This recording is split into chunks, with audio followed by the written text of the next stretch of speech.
দেখুন পুরো মনে হচ্ছে রাজবাড়ি। ও দারুণ লাগছে, উঠে এসে একটা দারুণ জিনিস দেখলাম, এত সুন্দর লাগছে। এ হচ্ছে জামাই কার্তিক, পুরো ঠাকুরটা এত সুন্দর করেছে ধারণার বাইরে।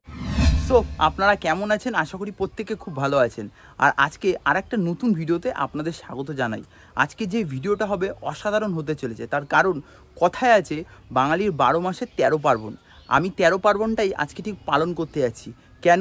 দেখবেন আমাদের এখানে দুর্গাপূজা গেল, কালী পূজাও গেল, তার সাথে জগদ্ধাত্রী পূজাও গেল, এবারে এসছে মেন কার্তিক পুজো। আর এই কার্তিক পুজো আজকে আমি প্রথমবার দেখতে যাচ্ছি, মানে আলাদাই একটা আনন্দ হচ্ছে ভেতরে। তো সেই কার্তিক পুজো কোথায় দেখতে যাচ্ছি সেটা হচ্ছে বাঁশবেড়িয়ায়। সেই বাঁশবেড়িয়ায় আমি যাই, ঠাকুর দেখি, সেই আনন্দটা আপনাদের সাথে শেয়ার করব। আপনারা দেখুন, আশা করছি খুব ভালো লাগবে। তাহলে চলুন ঠাকুর দেখি, ওখানে গিয়ে দেখা হচ্ছে। যাই হোক, আমরা ট্রেন ধরবো, চলে এসেছি ট্রেনের কাছে। দেখুন ট্রেন পুরো ফাঁকা আছে, তো যাই ভেতরে উঠি।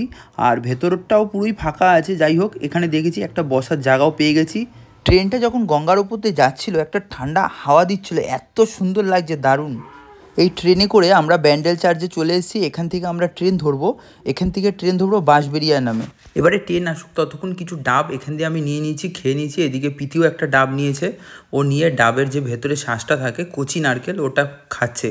এবং এই নারকেল পেয়ে ও কিন্তু খুব খুশি। যাই হোক, নারকেলটা ঠিক মতনও তুলতে পারছে না এটাতে, আর আমিও একটু ছোচার মতন চেয়ে নিলাম ওর কাছ থেকে চেয়ে। এবার আমিও একটু খেয়ে নিলাম, দারুণ খেতে, দারুণ। এদিক দিয়ে ও খাচ্ছে, ও এই জিনিসগুলো খেতে খুবই ভালোবাসে, দারুণ লেগেছে। এবার আমি কী করলাম, ওর কাছ দিয়ে একটু বেশি করে খেলাম। তো যাই হোক, দারুণ লেগেছে এই জিনিসটা, অসাধারণ। এবারে 1 নম্বর থেকে আমাদের ওপারে যেতে হবে। তো এখান থেকে দেখুন ইলেকট্রিক সিঁড়ি আছে, আমি এই সিঁড়িতে উঠছি একটুখানি, উঠে এবারে সুন্দরভাবে ওপরের দিকে চলে যাচ্ছি। আর এই সিঁড়ি চড়তে কিন্তু অসাধারণ লাগে। তো যাই হোক, এই সিঁড়ি অনেক দিন পরই চললাম, অ্যাকচুয়ালি বাড়ি থেকে বেরোনো হয় না।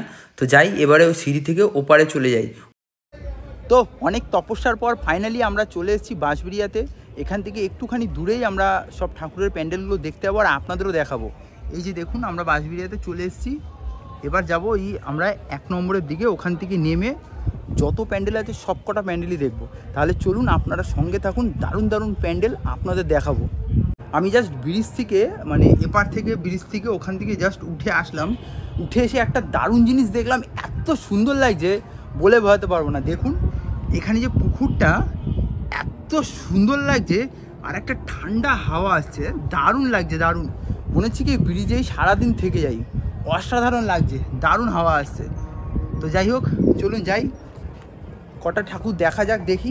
আপনাদের সব কটা ঠাকুর তো দেখাতে পারবো নাকি জানি না, যে কটা জানি চিনি সে কটাই দেখানোর চেষ্টা করব। তো চলুন যাই। এই যে স্টেশন, আর স্টেশন থেকে এই সোজা রাস্তা ধরে হাঁটবো, দেখি হাঁটি কতগুলো প্যান্ডেল দেখতে পারি। আশা করি সব সামনাসামনি প্যান্ডেল হবে। এই দেখুন একটা দারুণ প্যান্ডেল, মানে রাস্তার পাশেই হয়েছে। এই প্যান্ডেলের দিকে যাব, অসাধারণ প্যান্ডেল, গিয়ে একটু দেখব। চলুন আপনাদেরও ভেতরে নিয়ে যাই, প্যান্ডেলটা দেখাই। দেখুন দূর থেকে কি সুন্দর লাগছে প্যান্ডেলটা। সো আমার পেছনেই আপনারা দেখতে পাচ্ছেন প্যান্ডেলটা দারুণ হয়েছে। আর এখানের প্যান্ডেলে বেশি কথা বলতে পারবো না, কারণ কপিরাইট দিতে পারে। দেখতে দেখতে প্যান্ডেলের ভেতরে ঢুকে পড়লাম, আস্তে আস্তে প্যান্ডেলের ভেতরে যাচ্ছি। এখান থেকে মূর্তিটা দেখুন, দারুণ লাগছে দেখতে। আর নিচে কিন্তু দেখুন, শিবের নিচে কিন্তু, পায়ের নিচে কিন্তু কার্তিক আছে। তার সাথে সাথে প্যান্ডেলের ভেতরটাও দেখুন দারুণ করেছে, চারিদিকটা খুব সুন্দর লাগছে। যাই হোক, প্যান্ডেলটা খুবই ভালো দেখলাম। এবারে আমি একটু ঠাকুরের কাছে যাই, একটু প্রণাম করে নিই ঠাকুরকে প্রণাম করে তারপরে আপনাদের সঙ্গে আবার আমি নতুন প্যান্ডেল দেখাতে চলে যাব। তো চলুন এবারে যাই ভেতরে, অন্য কোনো প্যান্ডেল দেখি। এটাও আমি আরেকটা প্যান্ডেল দেখতে চলে এসেছি। এই প্যান্ডেলটা খুব সুন্দর হয়েছে, এটা টোটালি বাঁশের কঞ্চি দিয়ে করা এবং ঝুড়ি ঠুড়ি দিয়ে বেশ করা, বেশ ভালো লাগছে। প্যান্ডেলের ভেতরে ঢুকে পড়েছি। প্যান্ডেলের ভেতরটা এত সুন্দর লাগছে ধারণার বাইরে। দিনের বেলা কিন্তু ভেতরটা অন্ধকার, আর টুনি লাইটগুলো জ্বলছে নীল আলো, এত সুন্দর লাগছে কি আর বলবো। আপনারা অবশ্যই চাইলে দেখতে পারেন। আর এখানে দেখুন প্যান্ডেলগুলো হচ্ছে ওই যে আইসক্রিমে যে কাঠি হয় না, সেই কাঠিগুলো, ঘুগনির যে কাঠি, সেগুলোতে তৈরি। আর এখানে কার্তিক ঠাকুরটাও দেখুন খুব সুন্দর দেখতে, খুবই সুন্দর। আসলাম আর একটা প্যান্ডেল দেখতে। এই প্যান্ডেলটা দেখুন, দেখে মনে হচ্ছে সত্যিকারের একটা বাড়ি। এবারে এই প্যান্ডেলটার ভেতরে ঠাকুরটা কিন্তু খুব ভালো করেছে, চলুন ভেতরে যাই। দারুণ এখানে কার্তিকটা দেখুন কি সুন্দর লাগছে। আর ওপরটাও দেখুন, এখানে দেখেছেন কি কার্তিক, এটা হচ্ছে জামাই কার্তিক। এখানে যে কার্তিক ঠাকুর আছে, এখানে কিন্তু কার্তিক ঠাকুরকে অ্যাজ এ জামাই হিসাবে কিন্তু পুজো করা হয়, ঠিক আছে। এখানে দেখুন কি সুন্দর সাজিয়েছে কার্তিককে। তো এখন যে প্যান্ডেলটা দেখবো, দারুণ প্যান্ডেল, এটা অনেক বড় করেছে। দেখুন পুরো দুর্গাপুজোর মতন প্যান্ডেল, অসাধারণ লাগছে। তো যাই হোক প্যান্ডেলটার ভেতরে যাই, আপনাদের পুরোটা দেখাচ্ছি। প্যান্ডেলটা এত সুন্দর লাগছে। তো প্যান্ডেলের ভেতরে আস্তে আস্তে যাচ্ছি, দেখুন পুরো মনে হচ্ছে রাজবাড়ি। ও দারুণ লাগছে। এই প্যান্ডেলটা কারা কারা দেখেছেন এখানে এসে আমাদের কমেন্টে অবশ্যই জানাবেন। প্যান্ডেলটা সত্যি কথা বলছি অসাধারণ লাগছে, অসাধারণ লাগছে। আর এখানে প্যান্ডেল দেখে একটা মজা কি বলুন তো, ফাঁকায় ফাঁকায় এসে দেখা যাচ্ছে, খুব ভালো। পুরো প্রথম দিনে এসেছি, পুরো ফাঁকা। আস্তে আস্তে ভেতরে যাই, আপনাদের প্যান্ডেলের ভেতরে যে ঠাকুরটা আছে ঠাকুরটা একটু দর্শন করাই। তার সঙ্গে সঙ্গে ঝাড়বাতিটা আমার চোখে দারুণ লেগে গেছে। দেখুন আপনাদের ভালো লেগেছে নাকি অবশ্যই জানাবেন। আমার তো দারুণ লেগেছে। তার সঙ্গে ঠাকুরের মানে এত সুন্দর মুখের কাটিং, দারুণ। এবারে চলে আসলাম নেক্সট আরেকটা প্যান্ডেল দেখতে। এই প্যান্ডেলটা দারুণ করেছে। প্যান্ডেলটার ভেতরে আমি আস্তে আস্তে যাচ্ছি। এখানে যে ফুলগুলো আছে ফুলগুলো দেখুন দারুণ লাগছে। তার সাথে সাথে এই ঠাকুরটা এত সুন্দর দেখতে, চলুন দেখবেন। আপনারাও এই ঠাকুর দেখেছেন নাকি অবশ্যই জানাবেন। দেখুন শিব আর পার্বতীর কিন্তু কম্বিনেশন ঠাকুর, আর পায়ের নিচে কিন্তু কার্তিক এখানে রয়েছে। আপনাদের একটু জুম করে দেখাই, ঠাকুরের মুখটা দেখুন কত সুন্দর দেখাচ্ছে। এই যে নিচে কিন্তু কার্তিক। এবার একটু জুম করে আপনাদের দেখাই, ঠাকুরের মুখটা দেখুন। ওহ দারুণ দারুণ।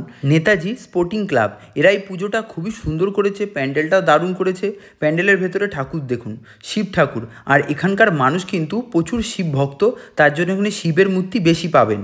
এখানে কাঠের তৈরি অর্জুন কার্তিক দেখতে পাবেন। এটা হচ্ছে প্যান্ডেলের বাইরেটা, দেখুন কি দারুণ লাগছে। এটা একটা প্যাঁচা করেছে, এটাও কিন্তু টোটালি কাঠ দিয়ে তৈরি। এবারে প্যান্ডেলের ভেতরটা চলুন, আপনাদের ঠাকুরটা দেখাবো। এই ঠাকুরটা কিন্তু টোটালি কাঠের তৈরি, দারুণ করেছে ঠাকুরটা, অসাধারণ। আমি জীবনে প্রথম এরকম কাঠের ঠাকুর দেখলাম। এবারে প্যান্ডেলের ভেতরটাও দেখুন খুব সুন্দর করেছে। এগুলো হচ্ছে ওই পাট কিংবা আরও অনেক কিছু দিয়ে এগুলো করেছে, বাঁশের চটা টটা দিয়ে অনেক কিছু দিয়ে করেছে এই যে ঠাকুরটা। এবারে দেখুন এখানে কঙ্কালের মুখ আছে। এবারে ঠাকুরটা দেখুন, এই যে ঠাকুরটা দেখুন পুরো কাঠের। এবার একটু জুম করে আপনাদের দেখাই, ঠাকুরটা দেখুন পুরো কাঠের তৈরি কিন্তু। এবার যারা করেছে দেখুন এখানে লেখা আছে তরুণ সংঘ। বেশ খুব খুব সুন্দর করেছে এই ঠাকুরটা। আর একটা প্যান্ডেলে চলে এসেছি, প্যান্ডেলটাও দেখুন দারুণ লাগছে, দারুণ প্যান্ডেল। আর এটাই কিন্তু আজকে আমাদের লাস্ট প্যান্ডেল, কারণ এখানে এসেছি অনেকক্ষণ ঘোরা হয়ে গেছে, এখন খিদে পেয়েছে, খাবো দাওয়া আর বাড়ি যাবো। তো যাই হোক প্যান্ডেলটার ভেতরে যাই, আপনাদের দেখাই পুরো প্যান্ডেলটা। বেশ দারুণ করেছে, ভেতরটাও দেখুন কি সুন্দর লাগছে, অনেক কিছু আছে এখানে। দেখুন প্যান্ডেলের ভেতরটা, ও দারুণ দারুণ দারুণ। আপনাদের একটা জিনিস দেখো, ভেতরের ঠাকুরটা এত সুন্দর করেছে, ধারণার বাইরে। চলুন ভেতরটা দেখাই। এখানে ঠাকুরটা এত সুন্দর করেছে, একবার দেখলে না আপনার চোখে লেগে থাকবে। আসুন আসুন আপনাদের ঠাকুরটা দেখাই। এই যে ঠাকুরটা দূর থেকে কাছে যাচ্ছি, দেখুন ঠাকুরটা। ভেতরটাও দেখুন কি সুন্দর করেছে। এই যে ঠাকুরটা দেখুন কি সুন্দর ঠাকুর লাগছে, পুরো ইউনিক ইউনিক ঠাকুর, ইউনিক। আজকের ভিডিওটা আমরা এখানেই শেষ করছি। আপনাদের নতুন কিছু শেয়ার করলাম, কেমন লাগলো আমাদের কমেন্টে অবশ্যই জানাবেন। তাহলে দেখা হবে কালকে আবার কোনো নতুন রান্নার ভিডিও নিয়ে আর ঠাকুমার সঙ্গে।